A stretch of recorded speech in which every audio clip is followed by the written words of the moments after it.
দর্পণ বিসর্জনের মধ্য দিয়ে শেষ হলো শারদীয় দুর্গা উৎসব। দীর্ঘ শোভাযাত্রার পর রাজধানীর ওয়াইজ ঘাটে প্রতিমা বিসর্জন। চট্টগ্রামের পতেঙ্গা ও কক্সবাজার সৈকতে লাখো ভক্তের ভিড়। মা দুর্গা চলে যাচ্ছে, কষ্ট তো হচ্ছে, তারপরে মনে একটা প্রশান্তি যে আসছে বছর আবার হবে। এটাই প্রার্থনা, মা চলে গেল আমাদের সবার জন্য মঙ্গল হয়। দুঃখ ভুলে আবির রঙে দেবী বিদায়ের আয়োজন। বিজয়া দশমীতে ঢাকের তালে বিধিনিষেধহীন সিঁদুর খেলা।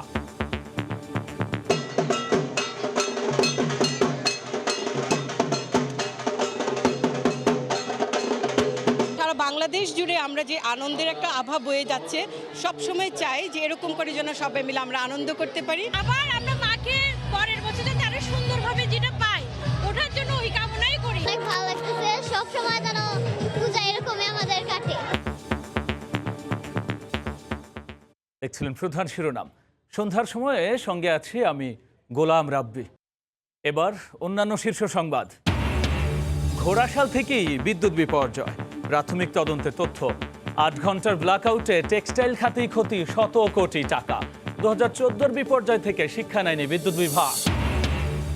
এখন থেকে মিনিকেট নামে থাকবে না কোনো চাল, বিক্রি হলেই ব্যবস্থা। হুঁশিয়ারি মন্ত্রী পরিষদ সচিবের। বস্তায় জাতের নাম লিখতে মিল মালিকদের নির্দেশনা। রাঙ্গামাটিতে মহাসড়কে ধসে পড়ে পাহাড়। সাজেকের সঙ্গে 16 ঘন্টা বন্ধ ছিল যোগাযোগ, আটকা পড়েন বহু পর্যটক। সেনাবাহিনীর তৎপরতায় যান চলাচল শুরু। মিয়ানমার থেকে নতুন করে রোহিঙ্গা অনুপ্রবেশের শঙ্কা, তৎপর আইন শৃঙ্খলা রক্ষা বাহিনী। কক্সবাজারে আবারও সক্রিয় মানব পাচারকারী চক্র, অভিযানে পুলিশ। এবং পরিচ্ছন্নতা কর্মীর মোবাইল চুরি। কিশোরগঞ্জ মেডিকেলে দায়িত্ব অবহেলার অভিযোগে আনসার সদস্যের সঙ্গে দুপক্ষের সংঘর্ষ, ফাঁকা গুলি, আহত 6।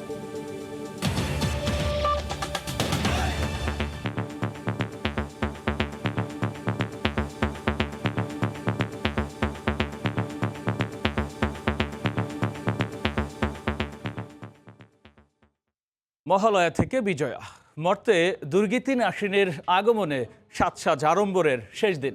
বিজয়ায় ঘাটে বিষাদের সুর, চোখের জলে বিদায় জানান ভক্তরা। আবারও মঙ্গলবার্তা নিয়ে আগামী বছর যেন দেবী দুর্গা আগমন করেন, বিসর্জনকালে সেই প্রার্থনা তাদের।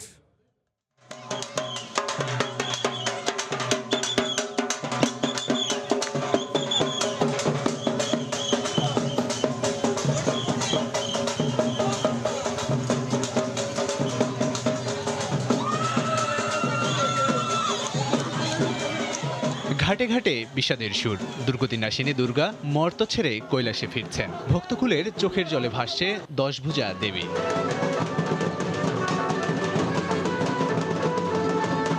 শারদ সুরে দেশ জুড়ে উৎসবের যে আমেজ লেগেছিল, দুঃখ ভুলে আবির রঙে দেবী বিদায়ের আয়োজনে তার সমাপ্তি হয়।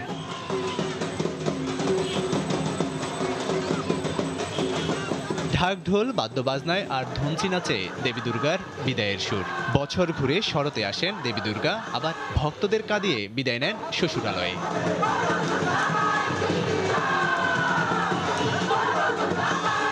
দুপুরের পর থেকে কক্সবাজারের সমুদ্র সৈকত সহ দেশের বিভিন্ন স্থানে ট্রাকে ট্রাকে করে প্রতিমা বহনকারী শোভাযাত্রা একে একে আসতে থাকে ঘাটে। এরপর নৌকায় করে নেওয়া হয় নদীতে। মঙ্গলধ্বনি, উলুধ্বনি, শাঁখ আর ঢাকের ধ্বনিতে দেবী প্রতিমার বিসর্জন দেয়া হয়। আবারও মঙ্গলবার্তা নিয়ে আগামী বছর যেন দেবী দুর্গা আগমন করেন, বিসর্জনকালে সেই প্রার্থনা করেন ভক্তরা।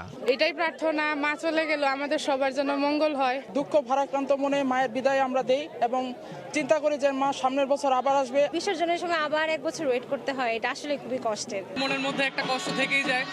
1 বছর পরে মা দুর্গা আমাদের মধ্যে আসেন, আবার আজকেই তাকে বিসর্জন দিতে হয়।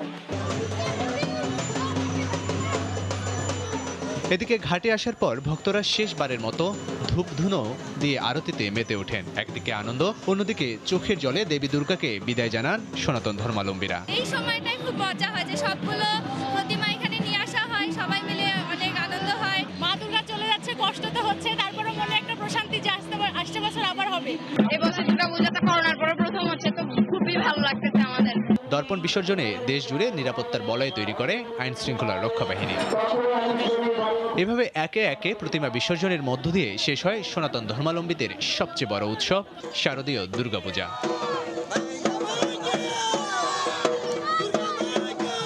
হাবিব হাসান, সময় সংবাদ। এদিকে ঢাকঢোলের বাদ্যে নেচে গিয়ে শোভাযাত্রা করে রাজধানীর ওয়াইজ ঘাটে প্রতিমা বিসর্জন দিয়েছেন সনাতন ধর্মাবলম্বীরা। আর এর মাধ্যমে শেষ হলো হিন্দু সম্প্রদায়ের প্রধান ধর্মীয় উৎসব শারদীয় দুর্গাপূজা। ভ্রাতৃত্বের বন্ধনে আবদ্ধ হয়ে শান্তি প্রতিষ্ঠাই ছিল এবারের প্রতিমা বিসর্জনের মূল সুর।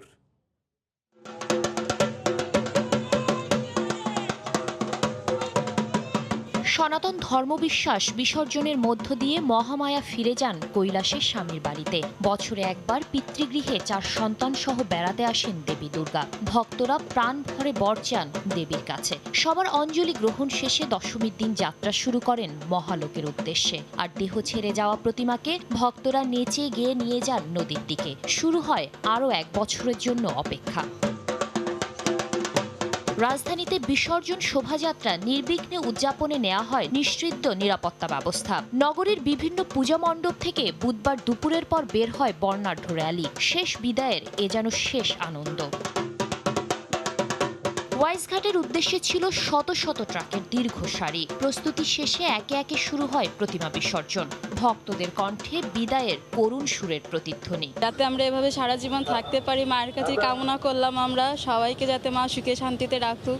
খুব ভালো পূজা হয়েছে, আমরা খুব ভালো মন খুলে এবারে পূজা করতে পারছি মায়ের আশীর্বাদে। আমরা কিছু করতে পারি না, এর জন্য আমরা ভালোভাবে এবার ফুর্তি করেছি, আনন্দ করেছি, আরো ভালো লাগছে। সমস্ত জড়া অশুভ শক্তি দূর করে শান্তি, সম্প্রীতি আর মায়ার বাঁধন সৃষ্টি হোক এ প্রত্যাশা সনাতন ধর্মাবলম্বীদের। শাতিলা শারমিন, সময় সংবাদ, ঢাকা। এই মুহূর্তে রাজধানীর ওয়াইজ ঘাটে আছেন রিপোর্টার রাশেদ বাপ্পি এবং সিলেটের সুরমা নদীর পাড়ে আছেন ইকরামুল কবির। শুরুতে যাচ্ছি বাপ্পির কাছে। প্রতি বছর আনন্দ বেদনার মিশেলে এক মিশ্র অনুভূতির মধ্যে দিয়ে বিজয়া দশমী পালন করেন সনাতন ধর্মাবলম্বীরা। এবারও কিন্তু তার ব্যতিক্রম নয়। আনন্দ বিষাদ এই অর্থে যে 5 দিন মর্তে থেকে দেবী আজ কৈলাসে ফিরে যাচ্ছেন। আর আনন্দ এই অর্থে যে দেবী 9 দিন 9 রাত্রি মহিষাসুরের সঙ্গে যুদ্ধ শেষে এই বিজয়া দশমীতেই বিজয় লাভ করেন। এই জন্য এই বিজয়ের আনন্দ সনাতন ধর্মাবলম্বী মানুষের মধ্যে।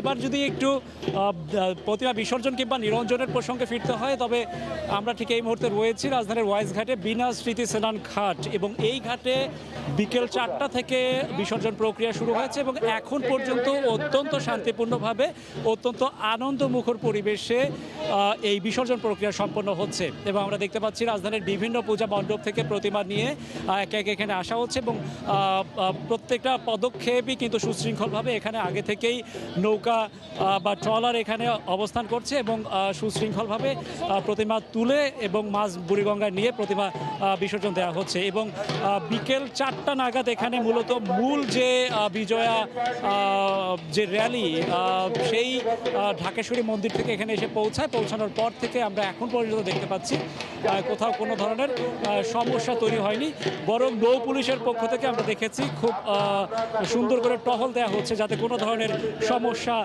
বা কোনো কিছু না হয়। এবার দেবী দশমীর দিনটি পেরোচ্ছে বুধবার এবং এই বুধবার পড়ার কারণে মা দেবী দুর্গা কিন্তু এবার কৈলাসে ফিরছেন নৌকায় চেপে। সপ্তমী বা দশমী এই বুধবার হলে এই পৃথিবী শস্য শ্যামলা হয়, ভক্তদের মনোবাসনা পূর্ণ হয়। এই বিষয়টি কিন্তু সনাতন ধর্মের মানুষেরা বিশ্বাস করেন এবং তারা এই কিছুটা বিষাদের মধ্যে থাকলেও তারা বিশ্বাস করেন দেবী এবার পৃথিবীতে শস্য শ্যামলা বা শান্তিপূর্ণ একটি অবস্থান তৈরি করবে এবং আগামী বছর দেবী আবার ফিরবেন, এই আশায় বুক বাঁধছেন সনাতন ধর্মাবলম্বীরা। আমরা একটু শুনবো সিলেটের খবর।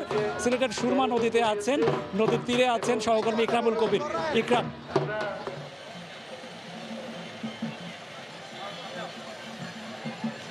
3 ঘন্টারও বেশি সময় ধরে সিলেটের ঐতিহ্যবাহী এই চাঁদনী ঘাটে প্রতিমা বিসর্জন চলছে। সুরমা নদীর পাড়ের এই চাঁদনী ঘাটটি একেবারে শতাধিক বছরের প্রাচীন এই চাঁদনী ঘাট এবং শতাধিক বছর ধরেই এই চাঁদনী ঘাটে প্রতিমা বিসর্জন হয়ে থাকে। এই চাঁদনী ঘাটের আরেকটি ইতিহাস আছে। কবিগুরু রবীন্দ্রনাথ ঠাকুর এই চাঁদনী ঘাট দিয়ে সিলেট নগরীতে এসেছিল 100 বছর আগে। সে কারণে এই চাঁদনী ঘাটটি অত্যন্ত ঐতিহ্য বহন করে। সুরমা নদীর পাড়ে কিন ব্রিজ, তার পারে ঘড়িঘর সবকিছু মিলে এই জায়গাটি একটি সংস্কৃতি আবহ বিরাজ করছে এবং সে কারণেই এই চাঁদনী ঘাটটি বেছে নেওয়া হয় বিসর্জনের জন্য। প্রতি বছর আমরা দেখে থাকি যে এখানে এই দশমীর দিন, দুর্গাপূজার দশমীর দিন প্রতিমা বিসর্জন হয়ে থাকে। আমরা এখন পর্যন্ত দেখতে পাচ্ছি যে বেশ কিছু প্রতিমা এখানে সারিবদ্ধভাবে ট্রাকগুলো দাঁড়িয়ে আছে, একটার পর একটা যাচ্ছে।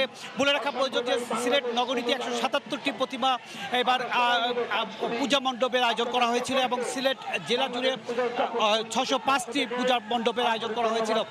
এবং সিলেট নগরীর যে পূজা মণ্ডপগুলো আছে তার মধ্যে অধিকাংশ পূজা মণ্ডপের প্রতিমা এখানে বিসর্জন দেওয়া হয়ে থাকে। এই পর্যন্ত প্রায় 60টির উপরে প্রতিমা বিসর্জন দেওয়া হয়েছে এবং তারপরেও ধারাবাহিক আছে যে এখানে পূজা উদযাপন কমিটির পক্ষ থেকে বলা হয়েছে এখানে অন্তত আজকে 100টির মতন প্রতিমা বিসর্জন দেওয়া হবে এই চাঁদনী ঘাটে। এই প্রতিমা বিসর্জন যাতে করে শান্তি শৃঙ্খলাভাবে রক্ষা করা যায় তার জন্য পুলিশ, নৌ পুলিশ, বিভিন্ন ফায়ার ব্রিগেডের ডুবুরি দল এবং এই পূজা উদযাপন পরিষদের বিভিন্ন স্বেচ্ছাসেবক, শত শত স্বেচ্ছাসেবক বাহিনীর সদস্যরা এখানে অত্যন্ত সুশৃঙ্খলভাবে প্রতিমা বিসর্জনের কার্যক্রম চালিয়ে যাচ্ছে এবং আমরা দেখতে পাচ্ছি সুরমা নদীর সব পারে শত শত নারী, পুরুষ, শিশুরা তাদের এই প্রতিমা বিসর্জন দেখছেন এবং শান্তি শৃঙ্খলাভাবে বাকি যেই প্রতিমাগুলো দাঁড়িয়ে আছে, ট্রাকগুলো দাঁড়িয়ে আছে সেইগুলো সম্পন্ন হবে এমনটাই আশা করছেন পূজা উদযাপন কমিটির পক্ষ থেকে। এবং এখানে যে মঞ্চ করা হয়েছে সেই মঞ্চ থেকে ধারাবাহিকভাবে বিভিন্ন নেতাকর্মীরা বক্তৃতা দিচ্ছেন এবং পূজা উদযাপন কমিটির পক্ষ থেকে বিভিন্ন নির্দেশনা দেওয়া হচ্ছে এবং নির্দেশনা অনুযায়ী শান্তিপূর্ণভাবে প্রতিমা বিসর্জন চলছে সুরমা নদীতে। মোটামুটি এ ছিল সিলেটের যে সুরমা নদীতে প্রতিমা বিসর্জন হচ্ছে তার সর্বশেষ খবর। দুর্গতি নাশিনীকে বিদায় জানাতে সিঁদুর খেলায় মেতে ওঠেন সনাতন ধর্মাবলম্বী নারীরা। 5 দিনব্যাপী উৎসবের শেষ দিনেও শুভ শক্তির জয়ের প্রত্যাশা জানিয়ে দেবীর কাছে প্রার্থনা করেন ভক্তরা। আরও জানাচ্ছেন আফরোজা মৌটুসী।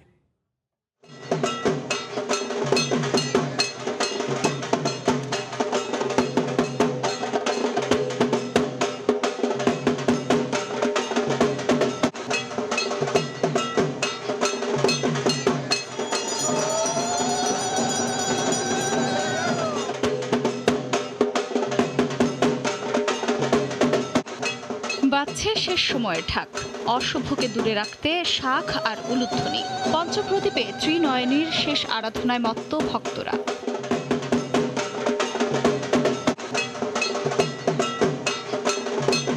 লালপাড় সাদা শাড়িতে কপাল জোড়া রক্তিম সিঁদুরের আভা। একে অপরকে সিঁদুরের রঙে রাঙিয়ে নারী জাগ্রত হয় তার স্নেহময়ী মাতৃ ও শক্তিরূপে।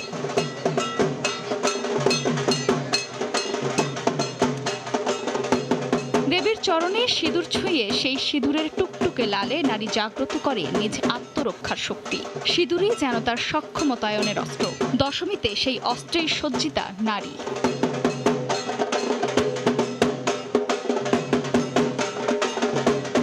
দর্পণ বিসর্জনের মধ্য দিয়ে 1 বছরের জন্য পার্বতী ছেড়ে যাবেন মর্তলোক। তাই মণ্ডপগুলো মুখরিত ভক্তদের ভালোবাসা ও প্রার্থনায়।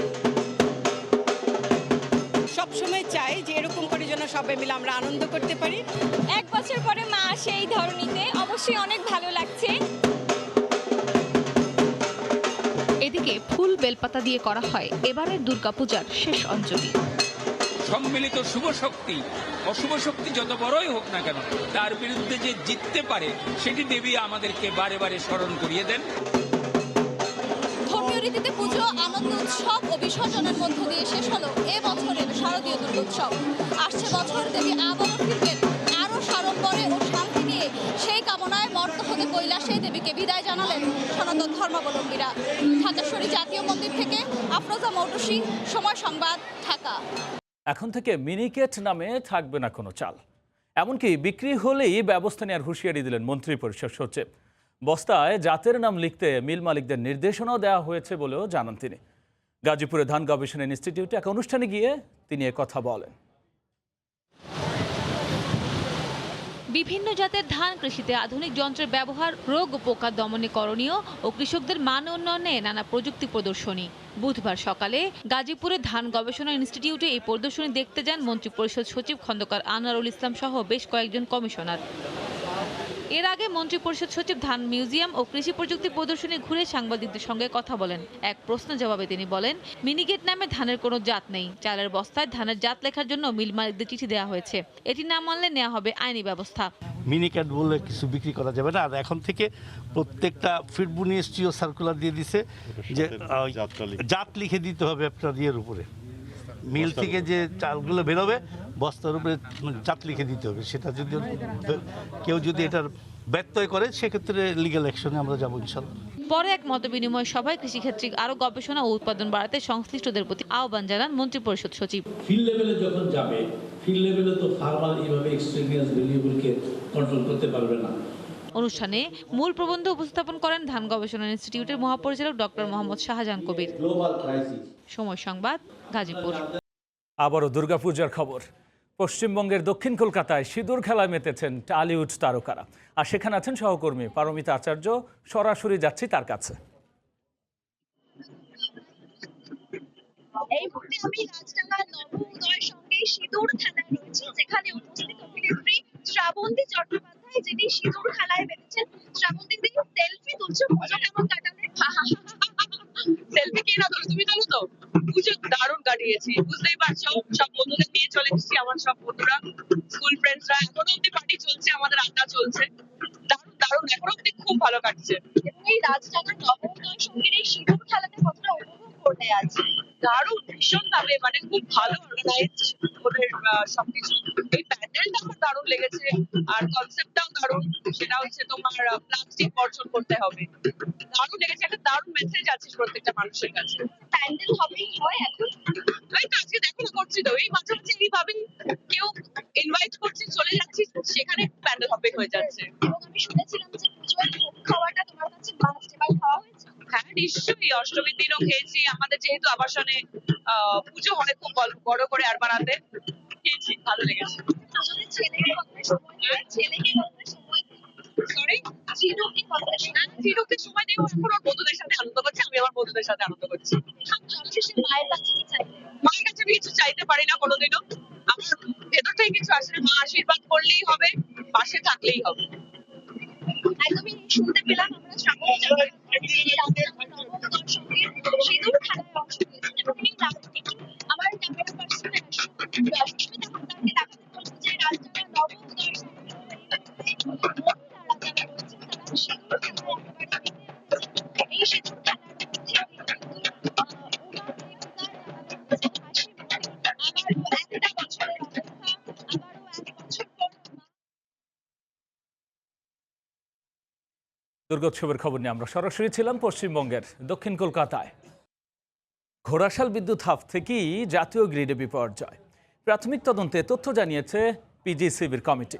এদিকে বিশেষজ্ঞরা বলছেন 2014 সালের মহা বিপর্যয় থেকে শিক্ষা নেয়নি বিদ্যুৎ বিভাগ।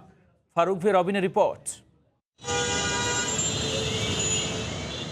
জাতীয় গ্রিডে মঙ্গলবারের বিপর্যয়ে বিদ্যুৎ বিচ্ছিন্ন হয়ে পড়ে ঢাকা, চট্টগ্রাম, সিলেট, ময়মনসিংহ, কুমিল্লা সহ দেশের 60% এলাকা।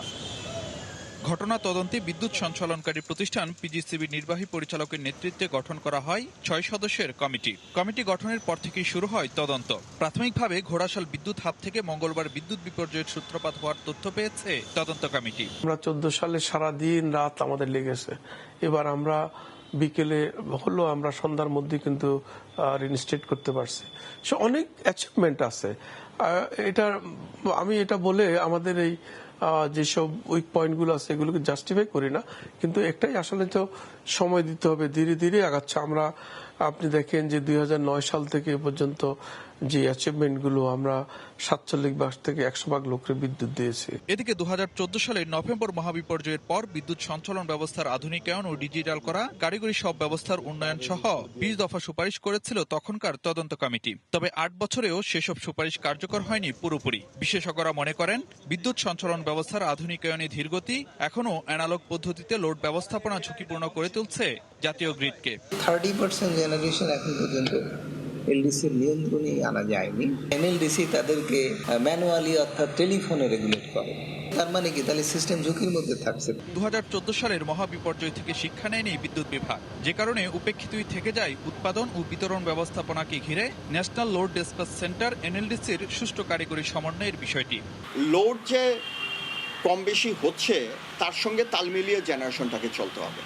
সেই জায়গাতে আমাদের সিরিয়াস দুর্বলতাই আছে বলতে হবে, সেইখানে কিন্তু কাজ করার সুযোগ প্রয়োজন। এছাড়া জাতীয় গ্রিডে বিপর্যয়ের বিষয়টি গ্রাহকদের জানাতে দেরি করা বিদ্যুৎ বিভাগের দায়িত্বহীনতার পরিচয় বলে মনে করেন বিশেষজ্ঞরা। ফারুক ভিয়া, রবিন, সময় সংবাদ, ঢাকা।